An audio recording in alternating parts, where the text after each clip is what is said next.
Welcome to another episode of the Swords and Sports Podcast. One man's journey to read 52 fantasy books in 52 weeks and create 52 podcasts documenting the experience. I'm your host, Mike Mogues, the man embarking on this journey. And this week I'm joined by an absolute legend, or man slowly becoming a legend, the one and only Matthew Ward. He's on the show to talk about his book, Legacy of Ash. As usual, the interview is coming up right after all these book details and boring-ass announcements from me. As a quick self-promo, you can find this podcast on all your podcast listening platforms. Those platforms are Apple Podcasts, Spotify, whatever Google's doing, Audible, whatever else you got. It's on there. And, of course, the YouTube channel, which I'm slowly building out. This episode had some awesome graphics from Matthew because he is a professional and he was super prepared and he had things to show us. So, if you want to check out what he's got to show, that's on the YouTube channel. All of those things are Swords and Sports. Pretty easy to find. If you're looking for info on the show, such as what guests are coming on, what books I'm reviewing, or you want to look at short clips, you can follow on Twitter and Instagram. The handle is @Swords and Sports. If you're not getting it, it's Swords and Sports for everything.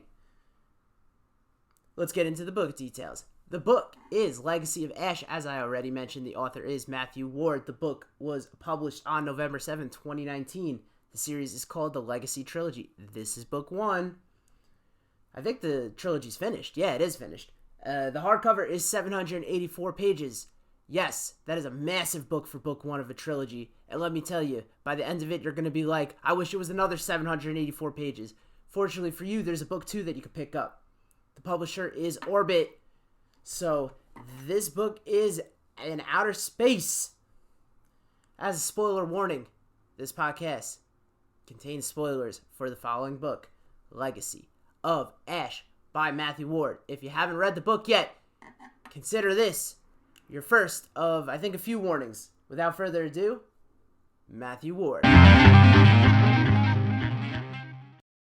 It's another week of the Swords and Sports Podcast, and this week I am joined by the absolutely incredible Matthew Ward. He's here to talk about his book, Legacy of Ash, which is book 1 of the Legacy Trilogy. So, Matthew, welcome to the show. Hello. First question is, your author bio mentions that you should probably cultivate more interests to help expand it. Is this true, or did you just get tired after writing the entire book and you're like, I'm going to mail it in on the author bio? No, I don't have that many hobbies these days because I find that I don't have time for one reason or another. I've been through bits and pieces over the years, but I think most of what I've done is already listed in the bio, so it's terrible from that point of view.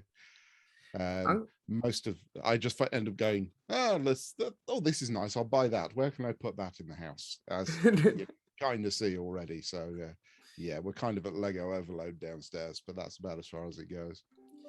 The Legos are awesome. I am curious, what is your favorite Lego set? So most recently, I actually quite like the Tantive 4 that's on the shelf behind me. You can more or less see behind my head. That was quite good fun to put together. And it's got a little bit of a play area in it. The thing that got me started though on my renewed Lego kit was the Collector Series Slave 1, so the Boba Fett ship.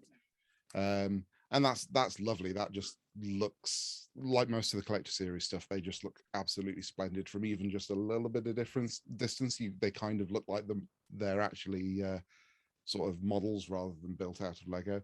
That one's a little disappointing though, because there's so much structural rigging inside of it and so many of the technic pieces. You couldn't use it not that I do use these as a play set, that's a little bit beyond me now. But if you were to buy some of these actually as toys, they don't make terribly good toys, some of them, because they are just the frame to try and hold all of this plastic shenanigans on to give you the wings and the cab and all the rest of it. The cab, is it the cab? Yeah. Where the pilot sits. Yes, but yeah. So no, close enough. Yeah.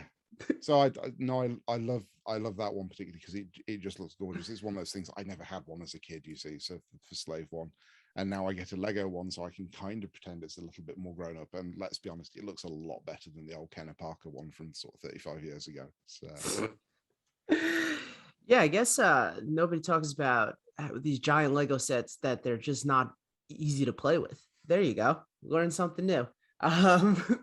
Honestly, try moving the Millennium Falcon. That is a job and a half. That is, because you have to sort of slide your arms underneath it and pick it up like you're carrying a small child, because you can see it sagging, all the pins that are holding all the Technic bars in place. Because I mean the whole thing, it's like, I can't see it all in the camera, but it's about as wide as the screen is on, long Yeah, as the it's screen is on massive, there. that thing. Yeah, and yeah, every time I move it, I think, is this the day where there's just going to be this horrible snapping noise, and then half of it's going to go in one direction, half it's going to go in the other. So it's now on top of something, and hopefully will stay there for some time. That would be an absolute tragedy if that thing just split. What a horrible day that would be. Well, I mean, the worst part is, of course, is almost everything is the same shade of gray in there. So it's not like if you drop a Lego fire station or something, but this is part of the building, and this is the fire engine, and here are the trees from outside. No, it's all just a sea of gray bits and pieces everywhere. Yeah, this is never going to get put back together ever again. Oh yeah, it's over. It's over if it breaks. That's it. You're a self-proclaimed cat servant. What's the worst task your cat overlords have ever given you? Generally speaking, it's picking things up that they have then broken. So it's not a terribly terrible one, because obviously, it's not a hurricane or something like that. But again, the Tantive 5 thing, we went away for a couple of days. My parents were coming in to feed the cats and make sure they're all right. But in the meantime, the youngest one had gone, I kind of don't like that on the shelf. I think this would better in pieces on the floor. And better even than that is, at the time, my printer was on the floor behind me, because this is a carefully curated tiny bit of the office. So you come back and you discover that there's not only is there a shattered spaceship across the floor, but there's a huge sort of dink in the top of the printer, and half of it's popped out of its casing, because of course they're just sort of push fit cases on a lot of printers. So that was fun. And neither one of them has quite worked ever the same again. Of course, Cat was fine. Cat's just saying, but why can't you put it back where I can reach it? Why have you put it 2 shelves taller now? He's the only one who's actually cared about trying to destroy Lego. I mean, all cats have got a little bit of agent of gravity about them. This belongs on the floor, preferably in more pieces than it's supposed to be. But he will just seek out Lego models and destroy them. It's very, very strange. So everything now has to be, right, if I put this here, can the cat get it? Because if he can, he will. Did you ever consider that the cat knew what he was talking about and it looked better on the floor? I mean, it's always possible. I mean, one of our cats is definitely evil. So when she's gone for things previously, you go, well, you are just picking your side between the Empire and the Rebel Alliance at this point, aren't you? That's what it is. That's why you keep trying to fish Luke Skywalker out of there and bat him around the floor. Although the bad thing that didn't happen but nearly could have done, so out of shot here, there's a Lego Death Star, which is, of course, a nice big ball. It's in a case now, and it's in a case now because the same cat, the youngest one who destroyed the Tantive, is absolutely completely bipartisan as far as Star Wars is concerned, because he just looked at it and thought, I bet I can climb that. Unfortunately, it was when he was a lot smaller, so he did actually manage to climb up it before he tipped the whole thing over, and then it rolled off the shelf on top of him and onto the floor. And a bit like the Millennium Falcon, you go, that's now just a mess of grey bricks. I don't think that's ever going back together the way Lego intended, is it? Let's be honest. So that was quite exciting. I think this cat just hates Star Wars. It could be the case. It could be the case. You mentioned how off base some of the career advice you received was before you became a writer. What kind of software tells a creative introvert that they should be a prison officer?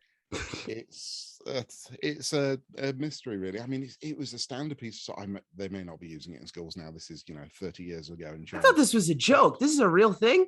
This is a real thing. This is a real thing. It came back carpet fitter or prison officer. What the fuck? Yeah, I mean, but again, this is a very long time ago. Hopefully, it's a little bit more nuanced now. But yeah, that's you put your answers in. That's what came out. And I mean, I don't know who goes, I'm going to write a piece of software that's going to tell a 9-year-old that they're going to be a prison officer one day. Think, well, hopefully you're going to let them grow up a bit first, because otherwise that's going to be some really one-sided interactions. But yeah, careers advice is not brilliant as a rule. No, I mean, listen, you've gotten some bad career advice. You mentioned that when you were in school, you were actively discouraged from taking English as a subject. Oh yeah, oh yeah. I mean, that was on the bridge between sort of GCSEs and A levels. I don't know how that translates into modern qualifications in I this don't country, even let know what alone that. over there. But this is basically at the sort of the 16 plus. Oh, okay, all right. So like high school. So yes, whereas for us, sort of high school is like 10 to 14. So it gets very Right. confusing very quickly. I hate the way that works out. It is so confusing for no reason.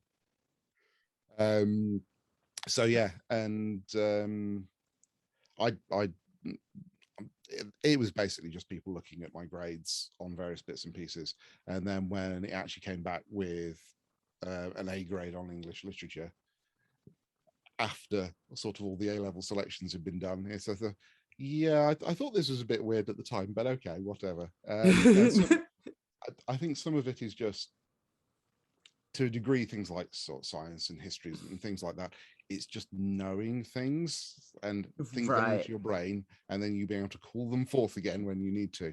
Whereas sort of subjects like English require a different skill set. And I have been very fortunate. I've always had a brain that takes information in and retains it, at least if I'm vaguely interested in it. The rest of it has no chance.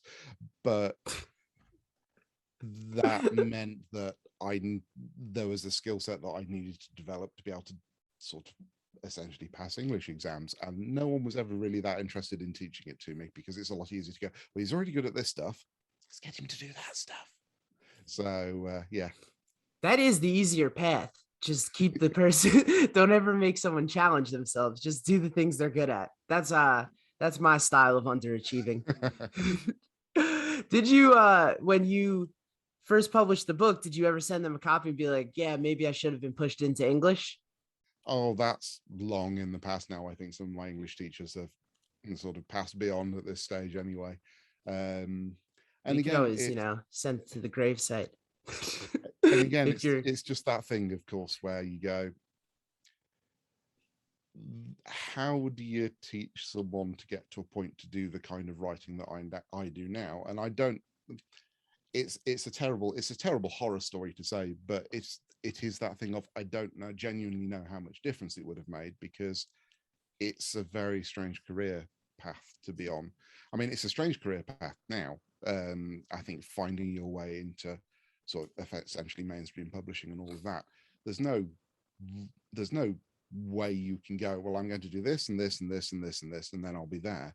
And so now we're going back, more than a quarter century oof. before the internet was really a thing. And so finding the advice and finding the pathways of actually doing that, I mean, I don't know how much difference it would have made, to be honest, because I would have still gone, I've got some qualifications, I don't know what I'm going to do with any of them. What happens next? So yeah, it's a weird one. I understand why it was done that way, but it will always still be a little bit, okay, right, fine. Well, maybe, Matthew, actually telling someone that they could do it is a good start. Well, there is that, but again, the system wasn't necessarily set up to prove that I could do it. So it's more complicated than that. Again, it's a long time ago. I have to hope things have changed a little bit more, because I think access generally to sort of creative subjects, I think, is a little bit broader now, just because it has to be, because of how computers have just revolutionized so many things that we do, whether it's writing, whether it's art, even music and things like that. You can just do so much more in a much smaller space and a lot more easily than you used to be able to. So hopefully it's different now. Yeah, I mean, I think it's a little different, but who knows? Speaking of music, you have an assortment of instruments, don't you? I do. Some of them I can play sort of, some of them I can play quite well. Some of them are, I should really find the time to play this. So what have we got? There is a cornet hiding under my desk somewhere. There is a trombone and a guitar in the corner of the room. There is a piano downstairs. There is a sitar in the other room. There's a ukulele I don't even know what somewhere. that is. A sitar. Without a word of a lie, it is a stringed instrument made out of a pumpkin. That's gotta be a lot. I mean, you would know the sound of one if you hear it. It's become one of those sort of sounds that's very associated with sort of South Asian music. It's got a very sort of a very I'm really bad at describing sounds. It's got a very sort of almost breathy, slightly twangy sound to it. It's that's very, very beautiful, played well, but you also have to kind of be able to sit cross-legged to play it, and that kind of agility as well in my past, if I ever had it. So yeah, that's a tough barrier of entry. Yes, plus sort of, leaving it out where the cats can get it is a little bit of a no-no. So but yes, it's enormous once you put it in its case. What else do we have around the house? I mean, all the usual sort of harmonicas and recorders, which just everybody's got lying around. And then there is a theremin downstairs as well, which I have barely touched because, again, you leave that around the house, that's an opportunity for very scared cats. So what is the thing making this electronic noise? It's because you moved past it. Don't move past it, but I want to move past it, and now I will be scared and knock it over. So yeah. I'm convinced you made up half those instruments, and the only thing I'm thinking about this sitar is, can you eat it since it's a pumpkin? I really wouldn't. But you could. Well, I mean, you can eat a lot of things, but you shouldn't. That's an excellent point. You claim to be a font of knowledge on really specific topics, such as the Underground Railroad. Oh, no, not the Underground Railroad, the London Underground. That's quite different. That is a lot different than the London Underground.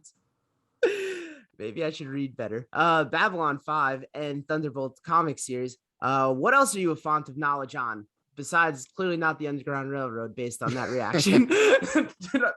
At least I knew it wasn't the London Underground, so that's a good first step, I think.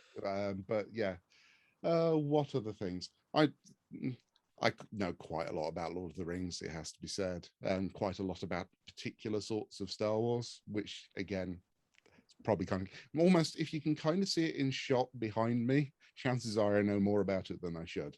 So but that's a good indicator.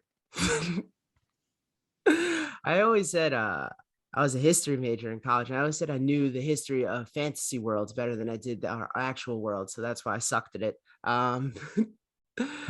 But what kind of London Underground facts do we have? Oh, facts. That's exciting. So let's pick a few, for example. So as war-related things, actually a lot of the London Underground stations, after a certain time into the war, obviously they were used as bomb shelters because a lot of them are quite far below ground. So whether they were necessarily safe or not, because some of them aren't that far below ground, they were used actually as shelters by the populace. They're also used to store a lot of artifacts and bits and pieces from museums. So, for example, I think it's the British Museum, a lot of its exhibits were stored down in Aldwych, which is these days it's an abandoned station. It's used mostly for filming. Whenever they need a period, a London Underground station, they go down to Aldwych because half of it closed actually even before the Second World War, and the other half closed in 1994. So 1994, I think it's 1994 or 96. I always get that wrong. For some time. And these days they use it for filming, they use it for tours. It's a wonderful little tour to go around, but they also use it for testing essentially paints and finishes that they use in the other stations, so they can actually put it up there and say, is this going to rot or fade horribly if we leave it underground for 10 years? Other bits and pieces,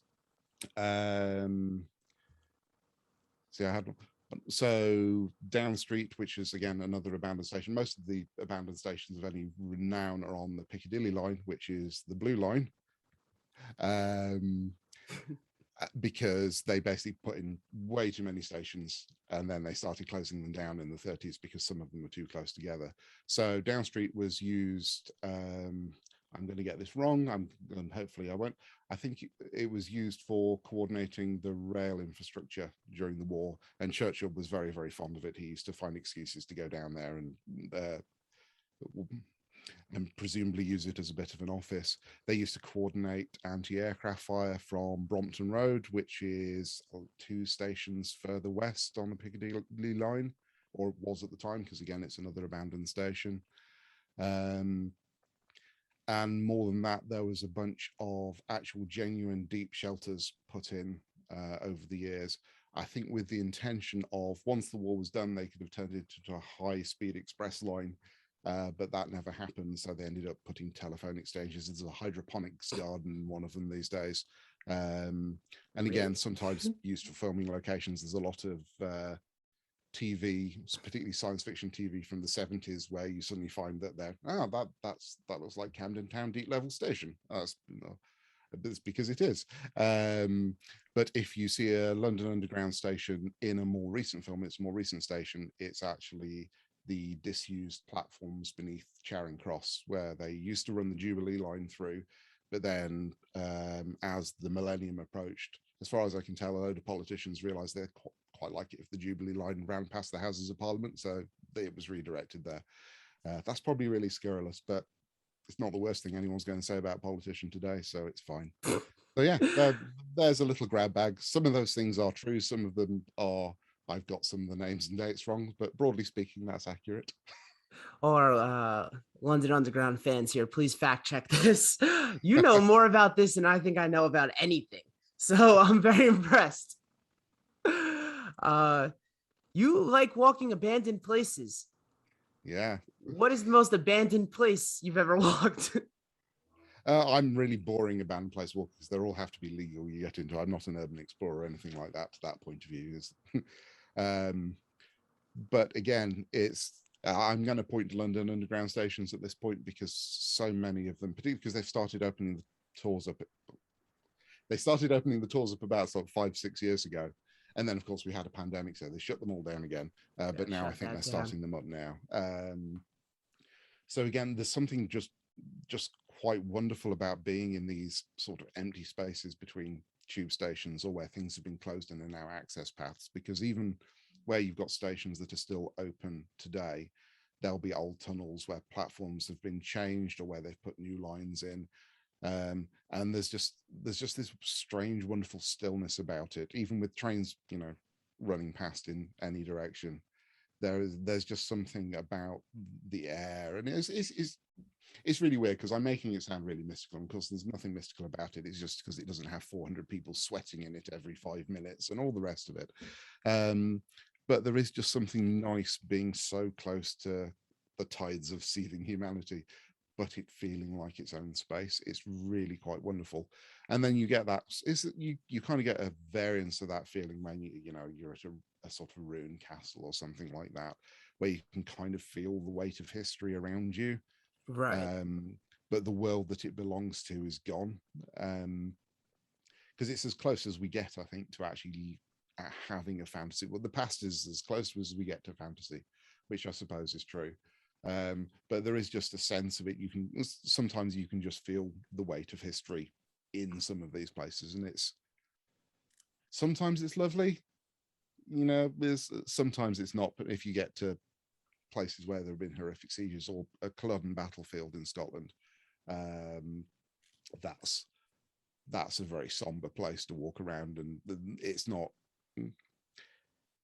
not necessarily something that you would consider to be a fun experience, but you definitely have that sensation there, because for the uninitiated, Culloden is the site of basically the end of the Jacobite rebellion in this country, where it's Bonnie Prince Charlie and basically trying to fight for an independent Scotland, and it did not go terribly well for them, and it's just that's an understatement. They originally sort of marched down not far away from where I live. Actually, they got down as far south as I think it was Swarkston, which is deep in the Midlands, but in the end they were harried north by the English army at the time and brought to battle at Culloden, and yeah, it was very one-sided, and the aftermath was worse than the battle, because England does not have a terribly good history when it comes to that kind of thing, unfortunately. No. And you can feel it there. You can feel it when you're walking around. So yeah, that's nice and miserable for everyone listening. Any Scots who are listening, if I've horribly misrepresented what happens, I am mostly operating from memory and on the fly, so it's entirely unintentional. But yes, there's definitely the feeling of Culloden. It's something that's stayed with me, because it's just, it's very much soaked in history. Yeah, this doesn't sound like a fun hobby. I have never had more facts spit at me in an interview. I am learning a tremendous amount. Hopefully some of them are facts and I haven't just misrepresented things, because what's going to happen now is I'm going to go out and spend the rest of the afternoon going, but that wasn't quite right, was it? Because that was the wrong name, or that was the wrong place. So yeah, that's what you get for a lack of preparation. But we will see what if you wanna fact check this interview, you are more than welcome to. I will not be. I take everything as fact. Let's shift directions. What's the backstory behind Blark in the Indefinite? Pardon? You mentioned in this interview, in a lot of interviews, that like we've got to feed Blarkin a lot, and I don't know who that is. I think it's a made-up character. I don't know what that is at all.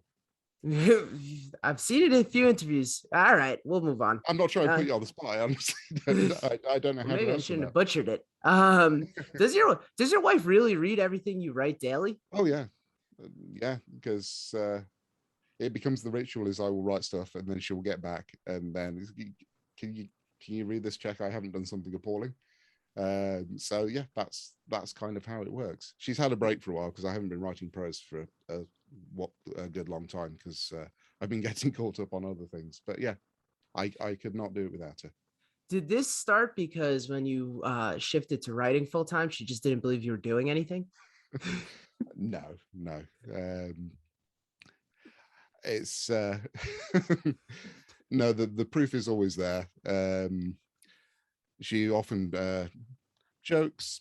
I think it's jokes that whenever we go anywhere on a journey, we end up talking about what is the thing that I'm going to write next, and I end up asking questions and talking aloud about that. So she knows a lot of it before it goes onto the page. So yeah, I think she's always been aware that it's been going on. I'm of course messing around because, trying to make jokes here, but that does seem like a very valuable tool.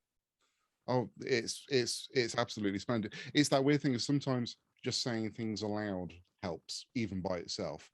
But of course, there's a bit of your brain knows that if you're just saying them aloud, you're not really, there's not another person there. So it's not like you're getting that validation or pushback. So even as sometimes when I'm talking about stuff, she'll say, well, I don't know what you want me to say. No, it all sounds sensible. But because at least I've known that someone is actually listening to it, it does help even when she's not saying anything. And then other times we will talk about stuff and then we will end up going into detail of bits and pieces. And so it's you never quite know where the road's going to lead you. Now, what if she just goes, this was no good today? You gotta go again. She's normally a little bit more tactful than that, it has to be said. Normally the thing that I used to get, not so much these days, is that I'll get a little bit of note on something. This reads lumpy, which actually is a fantastic way of expressing when a sentence just doesn't make sense without it getting into any other kind of strange super micro detail. So yeah, this whole thing, I just didn't know what you were trying to say here. It reads lumpy. And you go back and look at it and go, yeah, because there's no noun in that sentence, so that doesn't help. And I think actually it's 4 different sentences that I've been I'm a habitual editor as I go, so every sentence gets written about 4 or 5 times on the screen most of the time, and then twice in my head before I've even gone near the keyboard. So sometimes some of those slip through where there's just something, well, I got halfway through deleting it and then I had to shoo the cat off my knee, or I had to answer the door or something. I've come back up and I've just started talking about something else. And of course, your brain fills in, you read it back and your brain fills in the gaps and go, well, clearly the intent was that it was going to be this thing here. So I'm just going to pretend that that's what I've read. But then you give it to someone else and you say, did you hit yourself on the head when you were typing this earlier? I said, well, I don't remember that, but of course that often comes with having hit yourself on the head. I'll just fix the sentence. It'll be fine. I like that. I mean, I do like this idea of daily oversight. Is she, can you tell if she's trying to be nice about something, but she really thinks it's shit? Yeah, sometimes. Again, it doesn't happen that much, but there are occasionally those moments you say, you just think I should go back and rewrite this, don't you? I kind of love that. I think we're ready to talk about some book questions. As always, this is a spoilers portion of the podcast. So if you haven't read the book yet, first off, what are you doing? Get on it. And second off, let's have a little fun. Are you ready? I guess so. That's as ready as anyone's going to be. While the true story of why Anastasia was imprisoned is awesome, I'm intrigued more by her made up ones. Did she also seduce and murder a counselor? From a certain point of view, I suspect everything she says is true.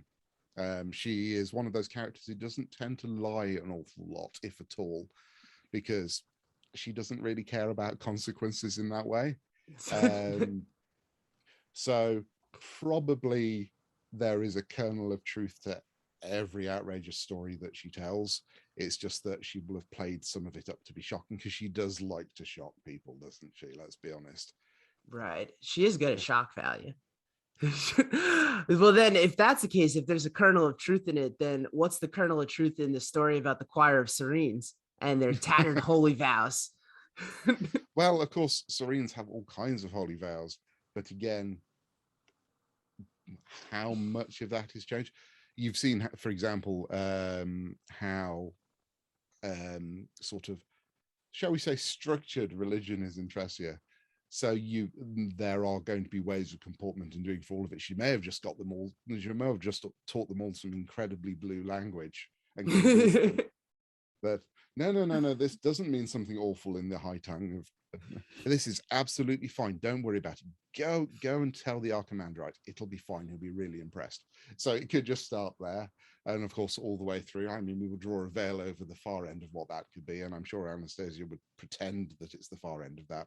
But again, it's that thing of, she plays up so much of what she has said and what she has done, and all of it's got a little bit of a, I'm just going to leave you a little bit of space to think about how horrific this might have been. So I suspect there's a bit of a range there. All right. So reader's choice on what they want to think of it.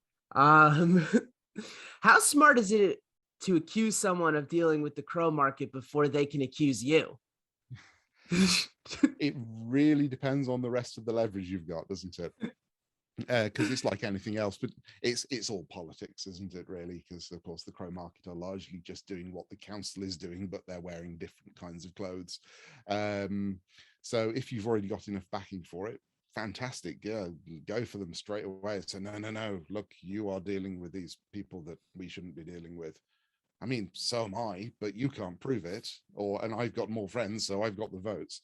It's politics is horrible. So yeah, I think it's that thing, isn't it? Is the people who tend to accuse other people of impropriety in politics are normally the people that suddenly have their skeletons come out the cupboard about 5 years later. So it's probably much the same here. Well, I guess if you win the accusing battle, then it doesn't matter, right? If you're first, you gotta be first to market with that kind of stuff. Oh yeah, the problem is there's always another one around the corner, though, isn't there? It's the thing. Well, I can make my name by making sure that this person is taken out of the running. So you never stay on top of things like that. All political careers end in failure. I think is the phrase, isn't it? And it's just about trying to ride the horse as long as you can before you're thrown, really. I mean, that's a good way of looking at it. What is with everybody and trying to kill their family members? Do you have family? I mean, you should know the answer to this question already. I think it's one of those strange things, of course, is that what brings people together is often what separates them apart as much as anything else. And because of how society is, because we're talking about Tressian society again, I think particularly, is you end up in quite extreme sanctions very, very quickly, because there is no reasoning with people, and the stakes are sometimes so high that you just can't deal with the situation any other way. I don't think it's anyone's first choice. In fact, one character in particular spends most of the back half of the first book going, I really need this family member gone because they're going to cause me problems, and actually it's going to undo everything that I'm trying to work towards. But maybe I should just put it off a little bit longer and a little bit longer and a little bit longer. And of course, that's never a good thing to do. You grasp the nettle, he says, not having killed any of his family members or in anyone, as far as anyone can prove.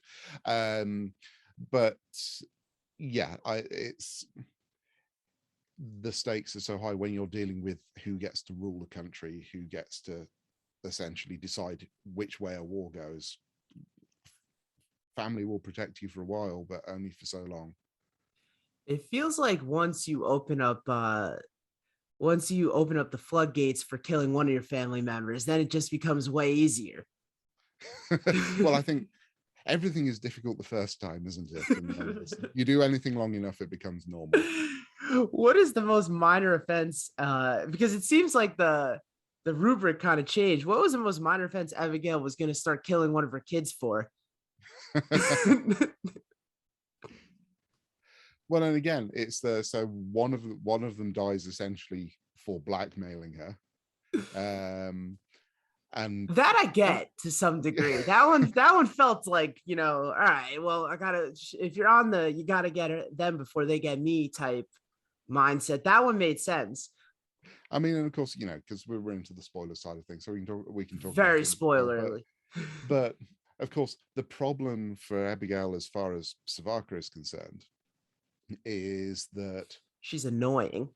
she's annoying, but she's also, by Abigail's own assistance, Savaka is incredibly weak.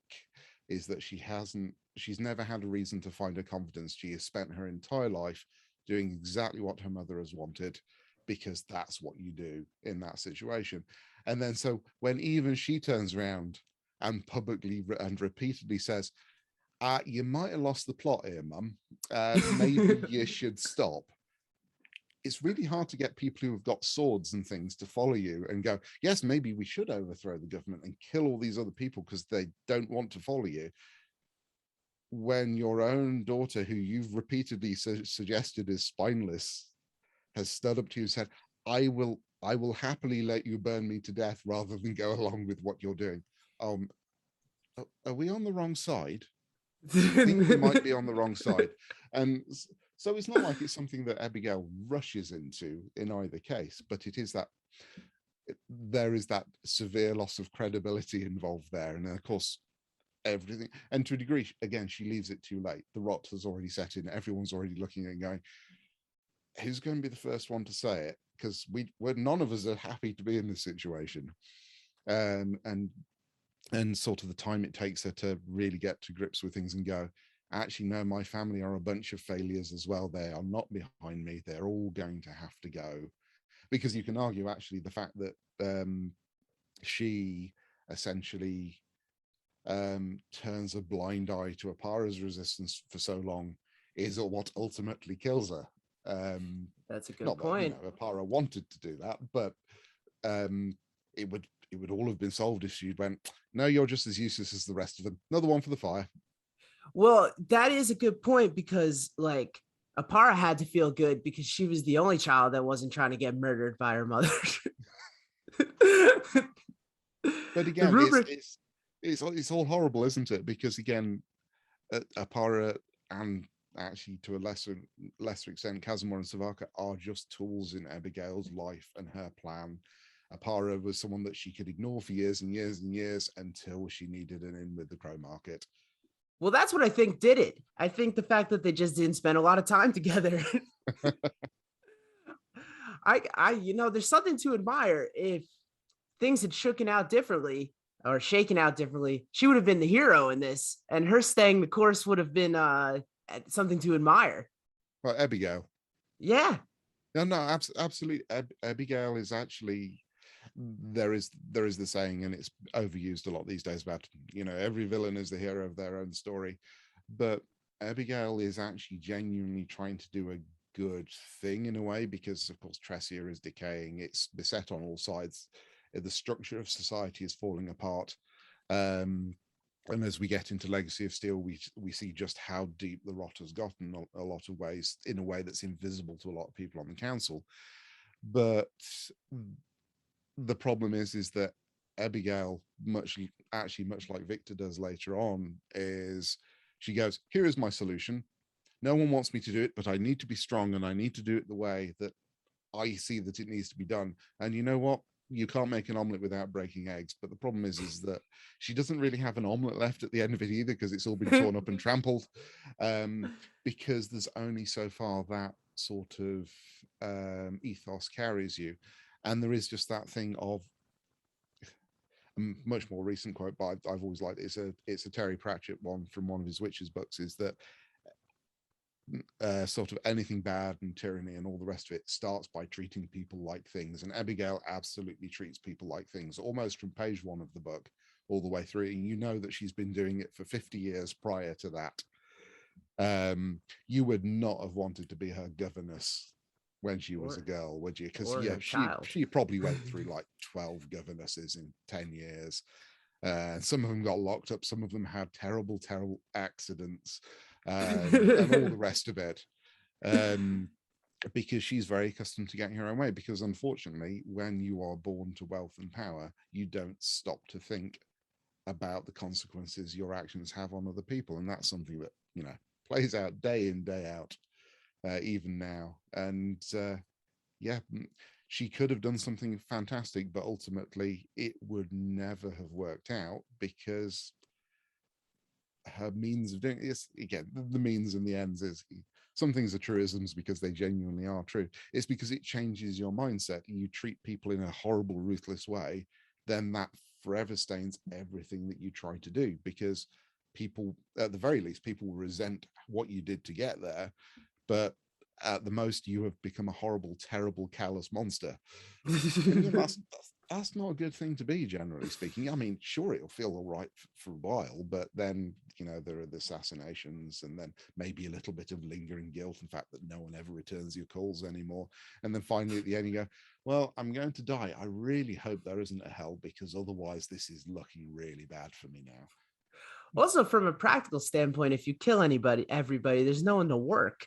Well, there is that. I mean, the food's got to get on the table. Who's going to bring you your wine if everybody is dead? I mean, that's. I wanna tread in the rumor mill for a little bit. Did Abatha Maris' husband really fake his death so that he could go sleep with farm girls? No, I wouldn't have thought so. That's just kind of things that Abigail thinks of other people. Why don't more people employ Victor's strategy of winning, which is simply not intending to lose?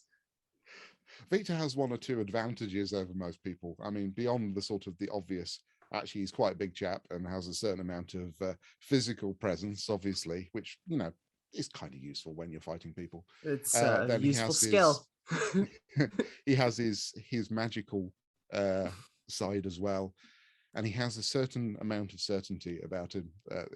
Once he's in motion, it's like an avalanche, and that is, as I was saying, that's a strength most of the time. And then sometimes it isn't, because you become very, very certain about what you're doing, and then maybe that was the wrong course. It's really hard to correct. But again, Victor has this thing of trying to boil things down to their simplest essence, because that's how he looks at the world a lot of the time. And it's also, actually, if you are going to lead people and you want to give them a very straightforward message, it's kind of a handy way to get that message across. But to a degree, I think it speaks to a lot of his overconfidence, because I think the entire time we see him actually across the course of 3 books, he doesn't really lose that many battles, but very little of that is because actually he's doing something that couldn't be done. Sometimes it's just because he's standing up and being the person saying, no, I'm going to push back against this, and that gives momentum to other people to come forward and do the same. And I think that's really what he means by that. It is the claiming victory in your hearts and minds, and then in reality it will follow, because obviously, yeah, I'm just not going to lose. That's a child's argument, isn't it? It's see the I folded arm. like it. I want that level of confidence. How stupid are people going to feel when they learn Lumestra is actually dead? They're probably not going to be happy, certainly. And obviously, life and death is a slightly fluid notion within these stories. Good point. Anyway, All right, good point. but the truth is that it doesn't change the nature of faith, does it? Because life and death are very sort of earthy, taciturn notions, whereas faith always transcends that. There is an allegory there you can embrace if you choose to. So even let's say that you could actually, there's be a slightly macabre, you could haul Lumestra's corpse out and parade it in front of Arzo Makarov, or his successors in the Lumestran church, and go, look, definitely dead. You can call it a day. We can use these for places for homeless people to live in, or whatever, or all the rest of it. We use it for storing paper clips. It'll be fine. So no, because what you really see there is just the earthly corruption. Lumestra continues in our hearts and minds, and she's still there watching over us, and you can't prove that I'm wrong. All right, it's going to be that kind of conversation then, isn't it? And then they will just keep on doing what they want to do anyway. I think for some people it will be a huge shock, but for others who have defined their lives around it, it doesn't change their worldview. It just sort of alters the details a little bit. Man, that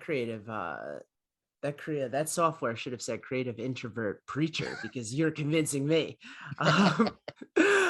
On a serious note, one of the goals of this podcast is to highlight how fantasy has kind of breaking this stereotypical traditional view of white, tight, and European, and has been able to kind of show that there's diversity and that fantasy can tackle difficult topics and is not just this sword and slasher misogynistic hero who saves the day without any regard for the feelings of the people around them.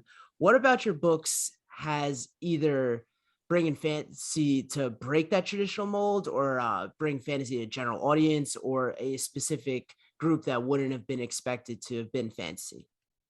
It's a slightly dangerous question to try and answer, because of course, being white, male, and European, it's Right. it's not necessarily my one to answer. I do know that I've had a lot of people really like the fact, for example, that men and women are largely equal in my books. So I get to that point, I get really worried, because I've done some terrible things to some of the female characters in this book, and then my wife will remind me it's because there are so many in the book in the first place. And because I think that's important. I think the idea that history is as close as we get to fantasy, of course, as I was saying earlier, but fantasy is not history. We don't have to have the same sort of strata society that history has in a fantasy book. And I think you're losing something by not having that equality of characters in there. So that's been something that I've been trying to do, and have more women in my stories and having them more active, but not in a way that look tokenism. I put a sword in this woman's hand. Look, this should be really impressive. Right, because that's worse. That's absolutely worse. I hate it, because I see this in television. I occasionally read it in books where you can see someone has done this, and you go, not helping anyone, and it's not making for a better story. It's in a lot of ways, I try, to be honest, most of the time, to not even think about gender on characters. I just want characters to be there. And so some of them have gone backwards and forwards. Characters that, when I started writing, the character that eventually became Anastasia was actually a male character right at the start. And then I switched that over because there were just more fun things that I could do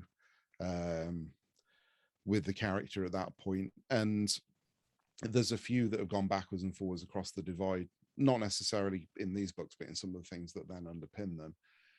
I think it's also really important as well when you're dealing with, because of course a lot of fantasy again, it deals with very strata society. It deals with nobles and great leaders and all the rest of it.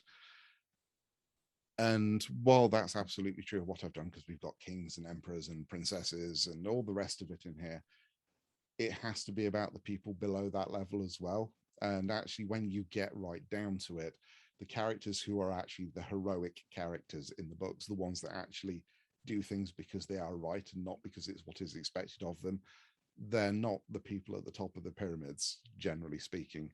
And they're not necessarily in the place that you would expect them to be. One of the things I always find fascinating is, of course, is when people start reading the books, they go, oh, look, so we're following the Tressians around for the most part. So therefore, Tressians are the good guys. And you go, no, Tressians are not the good guys at all. There are a lot of good guys within Tressian society who are trying to change things and trying to make things better. But Tressia as a whole, Tressia is horrible. Because it's everything that has been and still is wrong with England and now Britain in terms of how it looks at the world and how it is inherited its past. Whereas the Hadari look like an incredibly warlike and belligerent people, but when you get into it, actually they're a much more equal society. They're actually far more respecting of other people than Tressians are, because Tressians, you either do it our way or you don't do it at all. Whereas the Hadari are much more, I'm trying to think of the fancy word for it, but the day has been too long and it's gone. But the Hadari have got a lot more respect for doing things other ways. Of course, they've got their problems because they have this fiction that they created over the years that actually no, women can't rule because women can't fight and all the rest of it. Which again, I suppose is the other half of the English tradition. And just cut off Tressia and staple to the Hadari. But again, they then sort of, it's something that's overcome, and it is a fiction. It's a thing that has been created to suit a political narrative at some point in the recent past, and everyone now accepts it as true. It's not who they are, it's just what their leaders imposed at one point.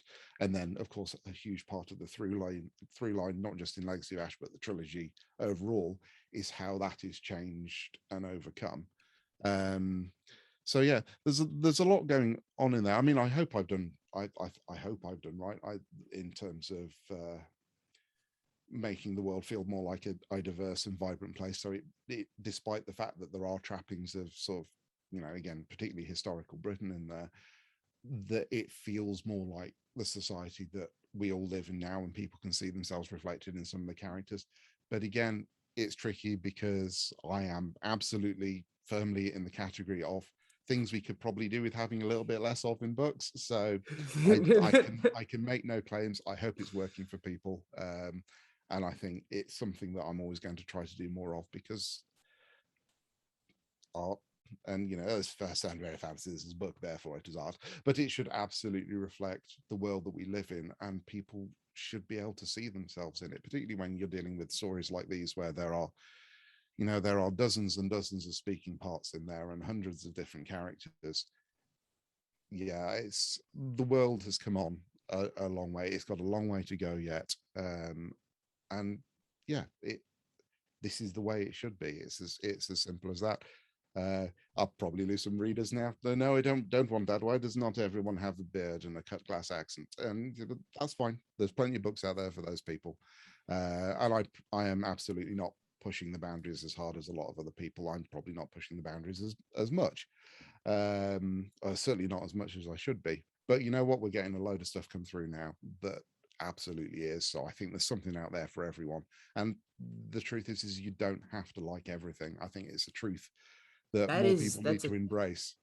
I think a lot of people don't, recognize that. And I think that's such a great answer for that question. I appreciate you really going into detail on that. Waffling. I was waffling. You can be honest. Listen, I'm not your wife. I'm not going to be, I'm not here to, on a less serious note, the visual of a throne of corpses, right? It's visceral. It's, it's good at inspiring fear, but is it comfortable? Well, I mean, it's going to start comfortable because obviously people are quite squishy. generally Oh, that's a speaking. good point. Didn't Yeah, think I of mean, that. and then over time, it's it's going to get a little bit. It's going to get a little bit knobbly. You're going to start putting your hand through bits that you didn't want to put your hand through, and the smell is going to be something entirely remarkable. But I mean, sometimes it's all about presentation, isn't it? It definitely makes a statement. Because apart from anything else, is when you see something like that, and you see someone sitting on top of something like that, giving you the evil eye, I think, I don't know what my ambitions are for the future necessarily, but in the short term, I don't want to be one of them. It certainly helps you focus on a goal.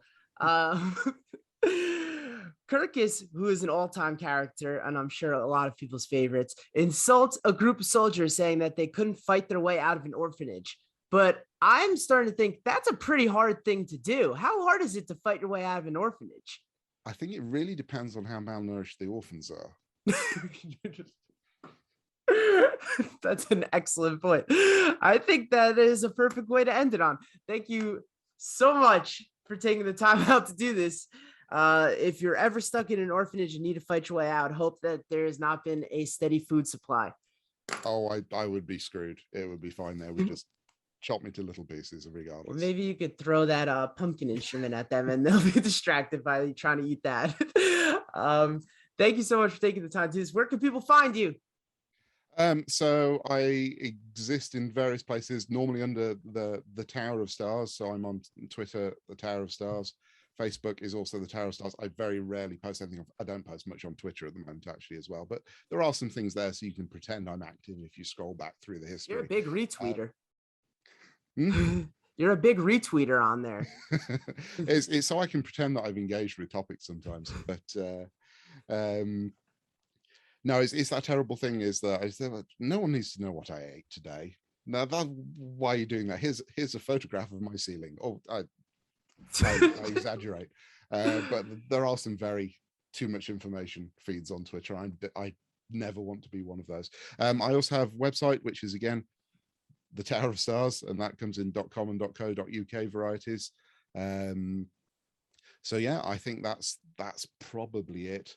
There are vestigial other bits and pieces. I have a tiny YouTube channel where I put readings up earlier in the year, which is again the Tower of Stars. There's definitely a theme coming together here.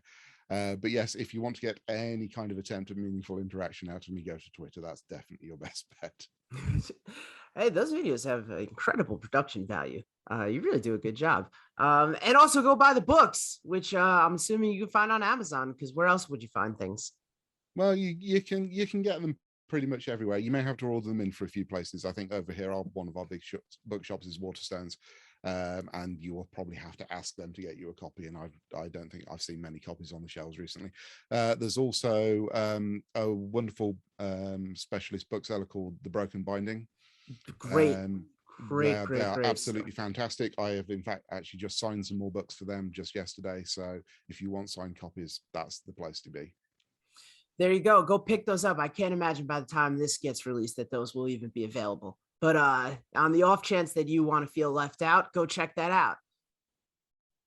Thank you so much for taking this time. I'll talk to you soon. Wonderful to be here.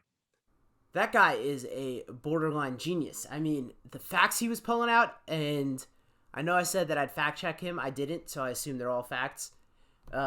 He is a very smart individual who has an incredible recall. I do not have an incredible recall. That's why I have to keep notes on the laptop. Let's do Books on the Horizon, because I've got some fire coming out. Next week is the 100th episode of this show. Can you believe we had 100? And if that screaming into the mic didn't break your eardrums, you can stick around and listen to next week, because I have the one and only Jeffrey Spite. He's here. Spate? I don't know. I got to ask him how to say that. Talk about his book, Paladin Unbound. And after that, I'm working on some fresh fire for you. I'm hoping to get some people that I'm not going to spoil yet. If I get them, I get them. If I don't, then why would I say it on here? Keep on reading or something. Peace.